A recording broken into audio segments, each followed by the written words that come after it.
நீங்க எப்போ திருவண்ணாமலைக்கு போய் அண்ணாமலையார வணங்கணும்னு நினைச்சு கிளம்பிட்டீங்களோ அப்பவே அவரு நம்ம பிள்ளை நம்மளை பார்க்கறதுக்கு வந்துகிட்டு இருக்கான், நாம அவனுக்கு முன்னாடி போய் நல்லது பண்ணுவோம்னு திருவண்ணாமலையில இருந்தே கிளம்பிடுறாராம்.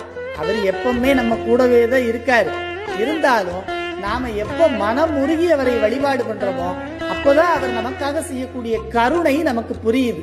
சரி, வழி நடுக உங்களுக்கு எந்த சிரமமும் இல்லாம திருவண்ணாமலைக்கு கூட்டிட்டு போக வேண்டியது அவருடைய பொறுப்பு. அங்க போய் சேர்ந்த உடனே ஆடி பாடி அவரை வழிபட்டா நாம எத்தனையோ பிறவிகள்ல செய்த பாவம் எல்லாம் போய் நமக்கு நல்ல கதி கிடைக்கும். இதுல பாடும்போது தன்வசம் இழத்தல்ங்கிற நான் என்னும் அகப்பற்று விடுதலையும், ஆடும்போது எனது என்னும் புறப்பற்று விடுதலையும் நாம உணர்ந்து அதை கடைபிடித்து வழிபட வேண்டியது ரொம்ப முக்கியம். தேடி சென்று திருந்தடி ஏத்துமின் நாடி வந்தவர் நம்மையும் ஆட்கொள்வார், ஆடி பாடி அண்ணாமலை கைதொழ ஓடிப்போம் நமது உள்ள வினைகளை. அப்பர் பெருமானொலி செய்த 5ஆம் திருமுறை.